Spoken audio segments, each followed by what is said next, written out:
पूरे पंजाब नूं लतीफपुरा ना बना दिओ और ये ना होवे अपनिਆਂ ਦੇ ਵੱਲ ਅੱਖ ਮੀਚਲੀ ਜਾਵੇ ਤੇ ਦੂਜਿਆਂ ਦੇ ਵੱਲ ਪੰਜਾ ਪਹਿਲਾਂ ਚਲਾ ਦਿੱਤਾ ਜਾਵੇ ਕਿ ਜਿਨ੍ਹਾਂ ਨੇ ਪੁਰਾਣੀਆਂ ਜ਼ਮੀਨਾਂ ਕੋਈ ਦੱਬੀਆਂ ਹੋਈਆਂ ਪੰਚਾਇਤੀ ਜ਼ਮੀਨਾਂ ਦੱਬੀਆਂ ਹੋਈਆਂ ਉਹ ਜ਼ਮੀਨਾਂ ਉਹ ਆਪ ਛੱਡ ਦੇਣ ਤੇ ਜਿੰਨੇ ਵੀ ਨਜਾਇਜ਼ ਕਬਜ਼ੇ ਕੀਤੇ ਹੋਏ ਨੇ ਉਹ ਆਪ ਛੱਡ ਦੇਣ ਤਾਂ ਬਹੁਤ ਬੈਟਰ ਰਹੇਗਾ। ਇੱਕ ਲਾਸਟ ਮੌਕਾ ਦਿੱਤਾ ਜਾ ਰਿਹਾ, ਨਹੀਂ ਤਾਂ 31 ਮਈ ਤੋਂ ਬਾਅਦ ਸਾਰਿਆਂ ਦੇ ਉੱਤੇ ਕਾਰਵਾਈ ਹੋਊਗੀ।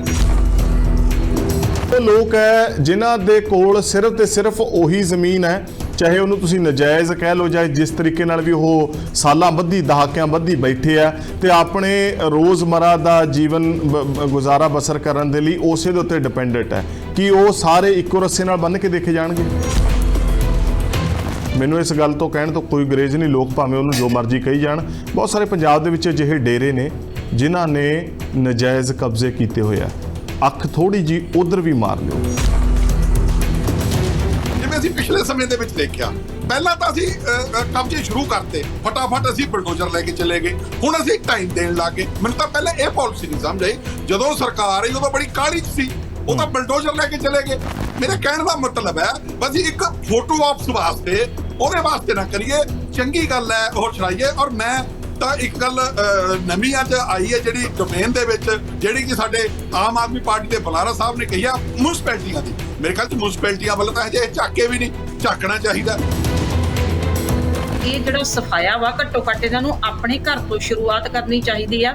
ਮੈਂ ਬਿਲਕੁਲ ਇੱਥੇ ਗੱਲ ਖੁੱਲ੍ਹ ਕੇ ਕਹੂੰਗੀ ਕਿ ਸੰਤ ਸੀਚੇਵਾਲ ਹੋਰਾਂ ਦਾ ਜਿਹੜਾ ਸਾਰੇ ਦਾ ਸਾਰਾ ਕਪੂਰਥਲੇ ਦੇ ਵਿੱਚ ਉਹਨਾਂ ਨੇ ਸੁਲਤਾਨਪੁਰ ਲੋਧੀ ਜਿਹੜਾ ਡੇਰਾ ਬਣਾਇਆ ਵਾ, ਉਹ ਸਾਰੀ ਦਾ ਸਾਰਾ ਸ਼ਾਇਦ ਜੇ ਮੈਂ ਗਲਤ ਨਹੀਂ ਆ ਤੇ ਨਹਿਰੀ ਦੀ ਜੰਗਲਾਤ ਮਹਿਕਮੇ ਦੀ ਜ਼ਮੀਨ ਦੇ ਉੱਤੇ ਆ। ਕਿਤੇ ਦੂਸਰੇ ਪਾਸੇ ਉਹਨਾਂ ਜ਼ਮੀਨਾਂ ਦਾ ਕਿਨਾਰਾ ਵੀ ਨਹੀਂ ਦਿਖਦਾ।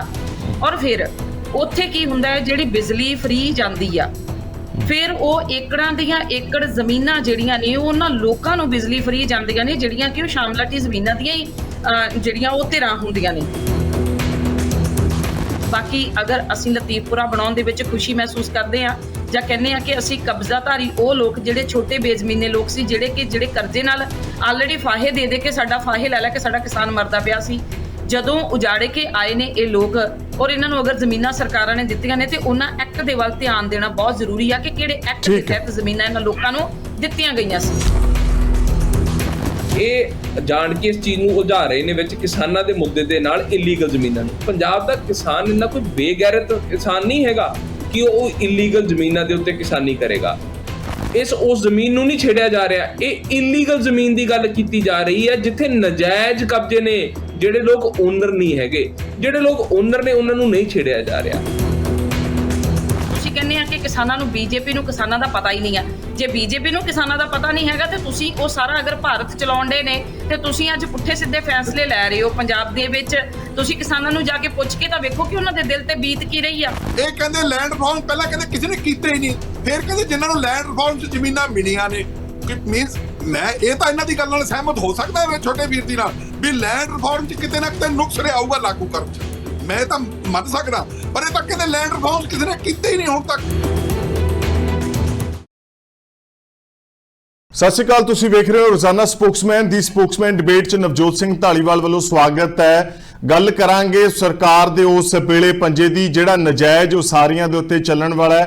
मुख्यमंत्री साहब ने ट्वीट कर दिता है और संबंधित मंत्री कुलदीप ढालीवाल होरां दे वालों प्रेस कॉन्फ्रेंस करके संकेत दे दिते गए, चेतावनी दे दी गई है कि जेकर तुसीं 31 मई तक अपने आप इस नजायज कब्जियां तो पिछे नहीं हटते और इन्हां सरकारी थावां नूं मुक्त नहीं करते, फिर तुहाडे उत्ते कार्रवाई होवेगी। कार्रवाई भी सख्त होवेगी। सख्त की होवेगी? मिसाल के तौर पर जेकर पंचायती जमीन है, जेकर वाहीयोग जमीन है उते नजायज़ कब्जा किया है तो 20 गुणा ठेका जिहड़ा है तुहाडे तो वसूलिया जाएगा। और जेकर जिथे किते इमारत बनी हुई है वो तो भी मार्केट रेट के हिसाब के नाल पैसे जिहड़े आ 20 गुणा तुहाडे तो लए जाणगे। इस तो पहला कि सरकार आप कार्रवाई करे, तुसीं इस नूं अपने आप ही समेट लवो, फिर कानून के तहत हर तरह की कार्रवाई लिए नहीं तुसीं तैयार रहो। और सरकार का भी दावा है कि 9400 एकड़ असीं पहले पड़ाव च छड़ा चुके हैं, ਉਸ ਤੋਂ ਬਾਅਦ ਥੋੜੀ ਕਾਰਵਾਈ ਠੰਡੀ ਪਈ। ਉਸ ਤੋਂ ਬਾਅਦ ਦੂਜੇ ਪੜਾਅ ਦੇ ਵਿੱਚ 469 ਏਕੜ ਜਿਹੜੀ ਅਸੀਂ ਸਰਕਾਰੀ ਜ਼ਮੀਨ ਛਡਾਈ ਤੇ ਲਗਭਗ 10,000 ਏਕੜ ਇਹ ਬਣ ਜਾਂਦੀ ਹੈ। ਹੁਣ 31 ਮਈ ਤੱਕ ਦਾ ਅਲਟੀਮੇਟਮ ਸਰਕਾਰ ਦੇ ਵੱਲੋਂ ਦਿੱਤਾ ਗਿਆ ਹੈ ਕਿ ਤੁਸੀਂ ਸਰਕਾਰੀ ਥਾਵਾਂ, ਸਰਕਾਰੀ ਜ਼ਮੀਨਾਂ ਇਹਨਾਂ ਨੂੰ ਛੱਡ ਦਿਓ। ਔਰ ਇਸ ਦੇ ਨਾਲ ਹੀ ਜਿਹੜਾ ਇੱਕ ਵੱਡਾ ਸਟੇਟਮੈਂਟ ਕੁਲਦੀਪ ਧਾਲੀਵਾਲ ਹੋਰਾਂ ਦੇ ਵੱਲੋਂ ਦਿੱਤਾ ਗਿਆ, ਉਹਦੇ ਵਿੱਚ ਜ਼ਿਕਰ ਕੀਤਾ ਗਿਆ ਕਿ ਜਿਹੜੇ ਵੱਡੇ ਰਸੂਖਦਾਰ ਲੋਕ ਹੈ, ਧਨਾਢ ਲੋਕ ਹੈ, ਸਿਆਸਤਦਾਨ ਨੇ, ਇਹ ਉਹਨਾਂ ਦੇ ਉੱਤੇ ਵੀ ਕਾਰਵਾਈ ਹੋਵੇਗੀ। ਹਾਲਾਂਕਿ ਵਿਰੋਧੀ ਕਹਿ ਰਹੇ ਕਿ ਇਹ ਫਾਰਮੂਲਾ ਪਿਕ ਐਂਡ ਚੂਜ਼ ਦਾ ਨਹੀਂ ਹੋਣਾ ਚਾਹੀਦਾ ਔਰ ਇਹਨੂੰ ਕਿਸੇ ਵੀ ਤਰੀਕੇ ਨਾਲ ਰੈਸ਼ਨਲਾਈਜ਼ ਨਹੀਂ ਜਿਹੜਾ ਹੈ ਕੀਤਾ ਜਾ ਸਕਦਾ। ਮੁੱਖ ਮੰਤਰੀ ਹੋਰਾਂ ਦਾ ਇਸ ਸੰਬੰਧੀ ਕੀ ਕਹਿਣਾ, ਇੱਕ ਵਾਰੀ ਉਹ ਸੁਣਦੇ ਹਾਂ। ਸੁਖ ਵਿਲਾਸ ਸੁਣਿਆ ਹੋਣਾ ਨਾਮ, ਸੁਖਬੀਰ ਬਾਦਲ ਦਾ ਹੋਟਲ ਹੈ ਉੱਥੇ ਸ਼ਿਵਾਲਿਕ ਦੀਆਂ ਪਹਾੜੀਆਂ 'ਚ। ਉੱਥੇ ਉਹ ਜੰਗਲਾਤ ਮਹਿਕਮੇ ਦੀ ਜ਼ਮੀਨ ਹੈ, ਉੱਥੇ ਕੋਈ ਨਿਰਮਾਣ ਨਹੀਂ ਹੋ ਸਕਦਾ ਜੀ, ਕੰਸਟਰਕਸ਼ਨ ਹੋ ਨਹੀਂ ਸਕਦੀ। ਕਿਵੇਂ ਕੀਤਾ ਜੀ? ਕੈਬਨਿਟ ਦੀ ਮੀਟਿੰਗ ਬੁਲਾਈ, ਉਹਦੇ ਵਿੱਚ ਇਹ ਕਹਤਾ ਵੀ ਇੱਥੇ ਕੰਸਟਰਕਸ਼ਨ ਹੋ ਸਕਦੀ ਹੈ। ਜਿੱਦਾਂ ਆਖਰੀ ਇੱਟ ਲੱਗੀ ਵੀ ਬਣ ਗਿਆ, ਫਿਰ ਕੈਬਨਿਟ ਦੀ ਮੀਟਿੰਗ ਬੁਲਾਈ, ਕਹਿੰਦੇ ਹੁਣ ਨਹੀਂ ਹੋ ਸਕਦੀ।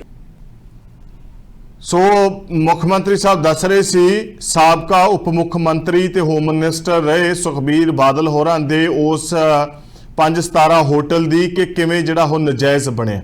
ਇਸ ਸੰਬੰਧੀ ਕਾਰਵਾਈ ਦੇ ਸੰਕੇਤ ਕੁਝ ਕੁਲਦੀਪ ਧਾਲੀਵਾਲ ਹੋਰਾਂ ਵੀ ਦਿੱਤੇ ਆ ਕਿ ਮੇਰੇ ਭਰਾਓ 31 ਤਰੀਕ ਤੱਕ ਜਿਹਦੇ ਕੋਲ ਜ਼ਮੀਨ ਆ ਆਪਣੇ ਆਪ ਛੱਡ ਦਿਓ। ਜਿਹੜਾ ਨਹੀਂ ਛੱਡੂਗਾ 1 ਜੂਨ ਤੋਂ ਪੰਜਾਬ ਸਰਕਾਰ ਸਰਦਾਰ ਭਗਵੰਤ ਸਿੰਘ ਮਾਨ ਜੀ ਦੀ ਅਗਵਾਈ 'ਚ ਇਹ ਜ਼ਮੀਨਾਂ ਜਿਹੜੀਆਂ ਅਸੀਂ ਛਡਾ ਰਹੇ ਆ, ਅਸੀਂ ਸਖਤ ਕਾਨੂੰਨੀ ਕਾਰਵਾਈ ਕਰਨ ਲਈ ਜਿਹੜਾ ਮਜਬੂਰ ਹੋਵਾਂਗੇ। ਅਸੀਂ ਜ਼ਮੀਨ ਹਰ ਹਾਲਤ ਛਡਾਉਣੀ ਆ, ਭਾਵੇਂ 2 ਮਰਲੇ ਆ, 4 ਮਰਲੇ ਆ, ਕਿਤੇ ਕਨਾਲ ਆ, ਕਿਤੇ ਜਿਹੜੀ 10 ਕਿੱਲੇ ਆ, 20 ਏਕੜ ਆ, ਕਈਆਂ ਥਾਵਾਂ ਤੇ 100 ਏਕੜ ਆ। ਔਰ ਇਸ ਫਾਰਮੂਲੇ ਨੂੰ ਵਿਰੋਧੀ ਧਿਰਾਂ ਕਿਵੇਂ ਵੇਖ ਰਹੀਆਂ ਉਹ ਵੀ ਸੁਣ ਲੈਂਦੇ ਆ। ਅੱਜ 1 ਸਾਲ 4 ਮਹੀਨੇ ਹੋ ਗਏ, ਉਸ ਵੇਲੇ ਦਾ ਖਾਲੀ ਕਰਾਉਣਾ ਚਾਹੀਦਾ। ਨਜਾਇਜ਼ ਕਬਜ਼ੇ ਕਿਉਂ ਆ ਪਹਿਲਾਂ ਦੇ? ਔਰ ਇਹ ਕਬਜ਼ੇ ਕਾਂਗਰਸ ਦੇ ਟਾਈਮ 'ਚ ਹੋਏ, ਇਹ ਕਬਜ਼ੇ ਅਕਾਲੀ ਦਲ ਦੇ ਟਾਈਮ 'ਚ ਹੋਏ ਔਰ ਇਹ ਕਬਜ਼ੇ ਅੱਜ ਵੀ ਜਾਰੀ ਨੇ। ਤੇ ਇਸ ਕਰਕੇ ਮੁੱਖ ਮੰਤਰੀ ਜੀ ਜਾਂ ਤਾਂ ਇਹਦੇ ਤੇ ਪਿਕ ਐਂਡ ਚੂਜ਼ ਨਾ ਹੋਵੇ, ਜ਼ੀਰੋ ਟੋਲਰੈਂਸ ਤੇ ਗੱਲ ਹੋਵੇ, ਜਿਸ ਤਰ੍ਹਾਂ ਯੋਗੀ ਸਰਕਾਰ ਕਰਦੀ ਹੈ ਉਸ ਤਰ੍ਹਾਂ ਦਾ ਕੰਮ ਹੋਵੇ, ਤੁਹਾਡਾ ਅਸੀਂ ਸਵਾਗਤ ਕਰਾਂਗੇ। ਪਾਰਟੀਸ਼ਨ ਤੋਂ, ਆਜ਼ਾਦੀ ਤੋਂ ਪਹਿਲਾਂ ਜਾਂ ਆਜ਼ਾਦੀ ਤੋਂ ਬਾਅਦ ਵੀ ਬਹੁਤ ਸਾਰੇ ਵਿਚਾਰੇ ਬੇਜ਼ਮੀਨੇ ਲੋਕ ਸੀ ਜਿਨ੍ਹਾਂ ਨੂੰ ਕਨਾਲ 2 ਕਨਾਲ ਅੱਧਾ ਕਿੱਲੇ ਤੱਕ ਵਿਗੇ ਤੱਕ ਕੁਝ ਜ਼ਮੀਨਾਂ ਜਿਹੜੀਆਂ ਉਹ ਉੱਤੇ ਕਬਜ਼ਾਧਾਰੀ ਨੇ, ਉਹਦੇ ਕਰਕੇ ਉਹਨਾਂ ਜ਼ਮੀਨਾਂ ਕਰਕੇ ਉਹਨਾਂ ਦਾ ਪਰਿਵਾਰਾਂ ਦਾ ਪਾਲਣ ਪੋਸ਼ਣ ਹੋ ਰਿਹਾ। ਕਿਤੇ ਦੁਬਾਰਾ ਲਤੀਫਪੁਰਾ ਨਾ ਬਣਾ ਦੇ ਸਰਕਾਰ ਨੂੰ ਮੇਰੀ ਹੱਥ ਜੋੜ ਕੇ ਬੇਨਤੀ ਹੈ ਕਿ ਪਹਿਲਾਂ ਮੁੜ ਵਸੇਬੇ ਦਾ ਪ੍ਰਬੰਧ ਕਰੇ ਤੇ ਫਿਰ ਹੀ ਜਿਹੜਾ ਲੋਕਾਂ ਨੂੰ ਉਜਾੜਨ ਦਾ ਕੰਮ ਕਰੇ। ਔਰ ਚਰਚਾ 'ਚ ਆਏ ਹੋਏ ਮਹਿਮਾਨਾਂ ਨਾਲ ਰਸਮੀ ਤਾਰੁਫ ਕਰਦੇ ਹੋਏ ਉਹਨਾਂ ਦਾ ਇਸਤਕਬਾਲ ਕਰਾਂਗੇ। ਚਰਚਾ ਨੂੰ ਅੱਗੇ ਤੋਰਾਂਗੇ। ਗਗਨਦੀਪ ਸਿੰਘ ਜੀ ਆਮ ਆਦਮੀ ਪਾਰਟੀ ਤੋਂ ਤਸ਼ਰੀਫ ਲੈ ਕੇ ਆਏ, ਜਨਾਬ ਜੀ ਆਇਆਂ ਨੂੰ। ਕਾਂਗਰਸ ਤੋਂ ਗੱਲਬਾਤ ਸੁਖਦੇਵ ਸਿੰਘ ਜੀ ਕਰਨਗੇ, ਤੁਹਾਡਾ ਸਵਾਗਤ ਹੈ। ਬੀਜੇਪੀ ਤੋਂ ਸੁਰਿੰਦਰ ਕਮਲ ਜੀ ਨੇ ਤੁਹਾਡਾ ਇਸ ਚਰਚਾ ਦੇ ਵਿੱਚ ਨਿੱਘਾ ਸਵਾਗਤ ਹੈ। ਗਗਨਦੀਪ ਜੀ, ਬਿਨਾਂ ਕਿਸੇ ਦੇਰੀ ਤੋਂ ਸਵਾਲ ਸਿੱਧਾ ਤੇ ਸਪਸ਼ਟ ਹੈ ਕਿ ਪੂਰੇ ਪੰਜਾਬ ਨੂੰ ਲਤੀਫਪੁਰਾ ਨਾ ਬਣਾ ਦਿਓ ਔਰ ਇਹ ਨਾ ਹੋਵੇ ਆਪਣਿਆਂ ਦੇ ਵੱਲ ਅੱਖ ਮੀਚਲੀ ਜਾਵੇ ਤੇ ਦੂਜਿਆਂ ਦੇ ਵੱਲ ਪੰਜਾ ਪਹਿਲਾਂ ਚਲਾ ਦਿੱਤਾ ਜਾਵੇ। ਨਵਜੋਤ ਜੀ, ਆਮ ਆਦਮੀ ਪਾਰਟੀ ਇੱਕ ਲੋਕਤੰਤਰਿਕ ਪਾਰਟੀ ਹੈ ਤੇ ਜਿੰਨੇ ਵੀ ਅਸੀਂ ਲਾਜ਼ ਅੱਜ ਤੱਕ ਬਣਾਏ ਨੇ, ਰੂਲਸ ਬਣਾਏ ਨੇ, ਰੈਗੂਲੇਸ਼ਨਸ ਬਣਾਏ ਨੇ, ਉਹ ਸਾਰੇ ਰੂਲ ਆਫ ਲਾਅ ਦੇ ਮਾਪਦੰਡ ਨੂੰ ਫੋਲੋ ਕਰਦੇ ਨੇ। ਇਸੇ ਕਰਕੇ ਅਸੀਂ ਇੱਕ ਮੌਕਾ ਲੋਕਾਂ ਨੂੰ ਦੇਣਾ ਚਾਹੁੰਦੇ ਹਾਂ, ਬਿਕੋਜ਼ ਸਰਕਾਰ ਤੇ ਲੋਕਾਂ ਦਾ ਆਪਸ ਦੇ ਵਿੱਚ ਟਕਰਾਵ ਨਹੀਂ ਹੋਣਾ ਚਾਹੀਦਾ ਮੈਨੂੰ ਲੱਗਦਾ। ਇਸੇ ਲਈ ਲੋਕਾਂ ਨੂੰ ਇੱਕ ਮੌਕਾ ਦਿੱਤਾ ਜਾ ਰਿਹਾ ਹੈ ਕਿ ਜਿਨ੍ਹਾਂ ਨੇ ਪੁਰਾਣੀਆਂ ਜ਼ਮੀਨਾਂ ਕੋਈ ਦੱਬੀਆਂ ਹੋਈਆਂ, ਪੰਚਾਇਤੀ ਜ਼ਮੀਨਾਂ ਦੱਬੀਆਂ ਹੋਈਆਂ, ਉਹ ਜ਼ਮੀਨਾਂ ਉਹ ਆਪ ਛੱਡ ਦੇਣ ਤੇ ਜਿੰਨੇ ਵੀ ਨਜਾਇਜ਼ ਕਬਜ਼ੇ ਕੀਤੇ ਹੋਏ ਨੇ ਉਹ ਆਪ ਛੱਡ ਦੇਣ ਤਾਂ ਬਹੁਤ ਬੈਟਰ ਰਹੇਗਾ। ਇੱਕ ਲਾਸਟ ਮੌਕਾ ਦਿੱਤਾ ਜਾ ਰਿਹਾ, ਨਹੀਂ ਤਾਂ 31 ਮਈ ਤੋਂ ਬਾਅਦ ਸਾਰਿਆਂ ਦੇ ਉੱਤੇ ਕਾਰਵਾਈ ਹੋਊਗੀ। ਤੁਸੀਂ ਪੁਰਾਣੀਆਂ ਸਰਕਾਰਾਂ ਦੇਖੋ, ਕਾਂਗਰਸ ਦੀ ਸਰਕਾਰ ਰਹੀ, ਬੀਜੇਪੀ ਦੀ ਸਰਕਾਰ ਰਹੀ, ਅਕਾਲੀ ਦਲ ਦੀ ਸਰਕਾਰ ਰਹੀ, ਇਹਨਾਂ ਨੇ ਜਿਹੜਾ ਸਾਡਾ ਲੋਕਲ ਲੈਵਲ ਤੇ ਮਿਊਨਿਸਪੈਲਿਟੀ ਦਾ ਜਿਹੜਾ ਸੈਟਅਪ ਹੈ ਉਹਨੂੰ ਇੰਨਾ ਜ਼ਿਆਦਾ ਵਿਗਾੜ ਕੇ ਰੱਖਿਆ ਹੋਇਆ ਇਹਨਾਂ ਨੇ, ਸਾਰਾ ਸਿਸਟਮ ਕੀਤਾ ਹੋਇਆ, ਕਿਉਂਕਿ ਮਿਊਨਿਸਪੈਲਿਟੀਜ਼ ਦੇ ਲਾਜ਼ ਦਾ ਮਿਸ ਐਪਲੀਕੇਸ਼ਨ ਹੁੰਦਾ ਆਇਆ ਸਟਾਰਟਿੰਗ ਤੋਂ ਹੀ। ਕਿਤੇ ਵੀ ਕਿਸੇ ਵੀ ਤਰ੍ਹਾਂ ਦੀ ਬਿਲਡਿੰਗ ਹੈ ਜਿਹੜੀ ਉਹ ਬਣਦੀ ਰਹੀ ਹੈ। ਪਰ ਆਮ ਆਦਮੀ ਪਾਰਟੀ ਹੁਣ ਇਸ ਚੀਜ਼ ਨੂੰ ਬਰਦਾਸ਼ਤ ਨਹੀਂ ਕਰੇਗੀ and this is one of the reason ਕਿ ਅਸੀਂ ਇੱਕ ਫਾਈਨਲ ਨਵਜੋਤ ਜੀ ਅਲਟੀਮੇਟਮ ਦੇਤਾ ਹੈਗਾ ਤਾਂ ਕਿ ਲੋਕਾਂ ਨੂੰ ਨਹੀਂ ਐਸਟੀਮੇਟ ਕੀ ਹੈ ਗਵਰਨਮੈਂਟ ਦਾ ਕਿੰਨੇ ਏਕੜ ਜਿਹੜੀ ਹੈ ਉਹ ਜ਼ਮੀਨ ਹਲੇ ਵੀ ਨਜਾਇਜ਼ ਕਬਜ਼ਿਆਂ 'ਚ ਹੈ ਜਿਹਨੂੰ ਉਹ ਤੋਂ ਮੁਕਤ ਕਰਾਉਣਾ ਹੈ ਤੇ ਉਹਦੇ ਨਾਲ ਪੰਜਾਬ ਦਾ ਜਿਹੜਾ ਰੈਵਨਿਊ ਡਿਪਾਰਟਮੈਂਟ ਆ ਉਹਨੂੰ ਕਿੰਨਾ ਕੁ ਫਾਇਦਾ ਹੋਵੇਗਾ? ਨਵਜੋਤ ਜੀ ਬਹੁਤ ਜ਼ਿਆਦਾ ਜ਼ਮੀਨ ਹੈ, ਸਬਸਟੈਂਟਿਵ ਜ਼ਮੀਨ ਹੈਗੀ ਹੈ। ਮੈਂ 3-4 ਦਿਨਾਂ ਦੇ ਵਿੱਚ ਹੀ ਤੁਸੀਂ ਦੇਖੋ ਲਗਭਗ 470 ਏਕੜ ਦੇ ਆਸ-ਪਾਸ ਦੀ ਜ਼ਮੀਨ ਹੈ ਜਿਹੜੀ ਉਹ ਛਡਵਾਈ ਗਈ ਹੈ ਤੇ 190 ਆਸ-ਪਾਸ ਲੋਕ ਨੇ ਜਿਨ੍ਹਾਂ ਨੇ ਆਪ ਇਹ ਜ਼ਮੀਨ ਹੈ ਜਿਹੜੀ ਉਹ ਛੱਡ ਦਿੱਤੀ ਹੈਗੀ ਹੈ। ਇਹ ਕਾਫੀ ਵੱਡਾ ਹੈਗਾ। ਅਸਲ ਦੇ ਵਿੱਚ ਹੋਣਾ ਕੀ ਚਾਹੀਦਾ ਸੀ ਅੱਜ ਤੋਂ 15-20 ਸਾਲ ਪਹਿਲਾਂ ਜਦੋਂ ਅਸੀਂ ਕੰਪਿਊਟਰ ਦਾ ਇਸਤੇਮਾਲ ਕਰਨਾ ਸ਼ੁਰੂ ਕੀਤਾ, ਈ ਗਵਰਨੈਂਸ ਦਾ ਸਿਸਟਮ ਆਇਆ, ਬਹੁਤ ਸਾਰੀਆਂ ਸਰਕਾਰਾਂ ਨੂੰ ਇਹ ਕਿਹਾ ਗਿਆ ਕਿ ਮਿਊਨਿਸਪੈਲਿਟੀਜ਼ ਜਿਹੜੀਆਂ ਹੈਗੀਆਂ ਜਿੰਨੇ ਵੀ ਉਹਨਾਂ ਦੇ ਏਰੀਆ ਦੇ ਵਿੱਚ ਜਿਹੜੀ ਮਿਊਨਿਸਪੈਲਿਟੀ ਦੀ ਜ਼ਮੀਨ ਹੈ ਉਹਨੂੰ ਅਸੀਂ ਪਬਲਿਕ ਕਰੀਏ, ਉਹਨੂੰ ਅਸੀਂ ਕੰਪਿਊਟਰ ਦੇ ਉੱਤੇ ਪਾਈਏ ਕਿ ਪੰਚਾਇਤ ਕੋਲੇ ਆਹ ਵਾਲੀ ਜ਼ਮੀਨ ਹੈ ਤੇ ਮਿਊਨਿਸਪੈਲਿਟੀ ਕੋਲੇ ਆਹ ਵਾਲੀ ਜ਼ਮੀਨ ਹੈ। ਸ਼ਹਿਰ ਦੇ ਹਰ ਇੱਕ ਵਸਨੀਕ ਨੂੰ ਪਤਾ ਹੋਣਾ ਚਾਹੀਦਾ ਕਿ ਸਾਡੇ ਸ਼ਹਿਰ ਦੀ ਮਿਊਨਿਸਪੈਲਿਟੀ ਕੋਲੇ ਕਿਹੜੀ ਜ਼ਮੀਨ ਹੈਗੀ। ਗਗਨ ਜੀ ਦੋ ਗੱਲਾਂ ਮੈਂ ਦੋ ਗੱਲਾਂ ਕਲੀਅਰ ਕਰਨੀਆਂ ਚਾਹੁੰਦਾ। ਇੱਕ ਤਾਂ ਗੱਲ ਇਹ ਹੈ ਕਿ ਇੱਕ ਉਹ ਲੋਕ ਨੇ ਜਿਨ੍ਹਾਂ ਕੋਲੇ ਆਲਰੇਡੀ ਬਹੁਤ ਸਾਰੀ ਧਨ ਦੌਲਤ ਹੈ, ਬਹੁਤ ਸਾਰੀ ਜ਼ਮੀਨ ਹੈ ਤੇ ਉਹਨਾਂ ਨੇ ਨਜਾਇਜ਼ ਕਬਜ਼ੇ ਕੀਤੇ ਹੋਏ ਆ। ਦੂਸਰੇ ਉਹ ਲੋਕ ਹੈ ਜਿਨ੍ਹਾਂ ਦੇ ਕੋਲ ਸਿਰਫ ਤੇ ਸਿਰਫ ਉਹੀ ਜ਼ਮੀਨ ਹੈ, ਚਾਹੇ ਉਹਨੂੰ ਤੁਸੀਂ ਨਜਾਇਜ਼ ਕਹਿ ਲਓ ਜਾਂ ਜਿਸ ਤਰੀਕੇ ਨਾਲ ਵੀ ਉਹ ਸਾਲਾਂ ਬੱਧੀ ਦਹਾਕਿਆਂ ਬੱਧੀ ਬੈਠੇ ਆ ਤੇ ਆਪਣੇ ਰੋਜ਼ਮਰਾ ਦਾ ਜੀਵਨ ਗੁਜ਼ਾਰਾ ਬਸਰ ਕਰਨ ਦੇ ਲਈ ਉਸੇ ਦੇ ਉੱਤੇ ਡਿਪੈਂਡੈਂਟ ਹੈ। ਕਿ ਉਹ ਸਾਰੇ ਇੱਕੋ ਰੱਸੇ ਨਾਲ ਬੰਨ੍ਹ ਕੇ ਦੇਖੇ ਜਾਣਗੇ? ਨਵਜੋਤ ਜੀ ਜਿਹੜੀ ਇਹ ਸਮੱਸਿਆ ਨਾ ਇਹ ਦੋ ਅਲੱਗ-ਅਲੱਗ ਤਰ੍ਹਾਂ ਦੀ ਸਮੱਸਿਆ ਜਿਹੜੀ ਤੁਸੀਂ ਗੱਲ ਕਰ ਰਹੇ ਹੋ। ਤੁਸੀਂ ਦੂਜੀ ਸਮੱਸਿਆ ਜਿਹਦੇ ਉੱਤੇ ਰੋਸ਼ਨੀ ਪਾ ਰਹੇ ਹੋ ਉਹ ਹੈਗੀ ਗਰੀਬਾਂ ਦੀ ਸਮੱਸਿਆ, ਜਿਨ੍ਹਾਂ ਦੇ ਕੋਲੇ ਕੋਈ ਜ਼ਮੀਨ ਜਾਇਦਾਦ ਨਹੀਂ ਹੈਗੀ। ਉਸ ਨੂੰ ਲੈ ਕੇ ਜਿਹੜੇ ਸਲਮ ਡਿਵੈਲਪਮੈਂਟ ਪ੍ਰੋਗਰਾਮਸ ਨੇ ਜਿਹੜੇ ਸਰਕਾਰਾਂ ਦੇ ਚੱਲਦੇ ਨੇ ਉਹਦੇ ਤਹਿਤ ਉਹਨਾਂ ਨੂੰ ਘਰ ਜਿਹੜੇ ਆ ਸਰਕਾਰ ਆਲਰੇਡੀ ਬਣਾ ਕੇ ਦੇ ਰਹੀ ਆ। ਕੇਂਦਰ ਦੀ ਸਰਕਾਰ ਦੀ ਵੀ ਸਕੀਮ ਚੱਲਦੀ ਹੈ ਤੇ ਉਹਨਾਂ ਦੇ ਤਹਿਤ ਉਹਨਾਂ ਨੂੰ ਘਰ ਬਣਾ ਕੇ ਦਿੱਤੇ ਜਾਂਦੇ ਨੇ। ਜਿਹੜਾ ਦੂਜਾ ਐਸਪੈਕਟ ਹੈ ਜਿਹੜਾ ਇਲੀਗਲ ਆਕੂਪੇਸ਼ਨ ਆ, ਜਿਹੜੇ ਧਨਾੜ ਲੋਕ ਨੇ, ਪੈਸੇ ਵਾਲੇ ਲੋਕ ਨੇ, ਰਸੂਖ ਲੋਕ ਨੇ, ਜਿਨ੍ਹਾਂ ਨੇ ਕਾਂਗਰਸ ਦੀ ਸਰਕਾਰ ਵੇਲੇ, ਬੀਜੇਪੀ ਦੀ ਸਰਕਾਰ ਵੇਲੇ ਮਿਊਨਿਸਪੈਲਿਟੀਜ਼ ਦੇ ਨਾਲ ਨੈਕਸਸ ਗਲਤ ਬਣਾ ਕੇ ਇਹਨਾਂ ਨੇ, ਮੈਂ ਕਹੂੰਗਾ ਨੈਕਸਸ, ਇਹਨਾਂ ਨੇ ਕਰੋਨੀ ਕੈਪੀਟਲਿਜ਼ਮ ਦਾ ਨੈਕਸਸ ਬਣਾਇਆ ਤੇ ਜ਼ਮੀਨਾਂ ਨੂੰ ਇਹਨਾਂ ਨੇ ਦੱਬਿਆ। ਉਹ ਜਿਹੜੀਆਂ ਸਾਰੀਆਂ ਜ਼ਮੀਨਾਂ ਛਡਵਾਈਆਂ ਜਾਣਗੀਆਂ। ਦੋ ਅੱਡ-ਅੱਡ ਚੀਜ਼ਾਂ ਨੇ। ਮਤਲਬ ਇੱਕ ਤਾਂ ਆਪਾਂ ਨੂੰ ਸਲਮ ਡਿਵੈਲਪਮੈਂਟ ਪ੍ਰੋਗਰਾਮਸ ਨੇ ਜਿਹੜੇ ਉਹ ਵੀ ਇੰਪਲੀਮੈਂਟ ਕਰਨੇ ਪੈਣੇ ਆ, ਪਲੱਸ ਜਿਹੜੇ ਲੋਕਾਂ ਨੇ ਗਲਤ ਨੈਕਸਸ ਬਣਾਇਆ ਹੋਇਆ ਮਿਊਨਿਸਪੈਲਿਟੀਜ਼ ਦੇ ਨਾਲ ਉਹਨੂੰ ਰਿਮੂਵ ਕਰਨਾ ਪੈਣਾ।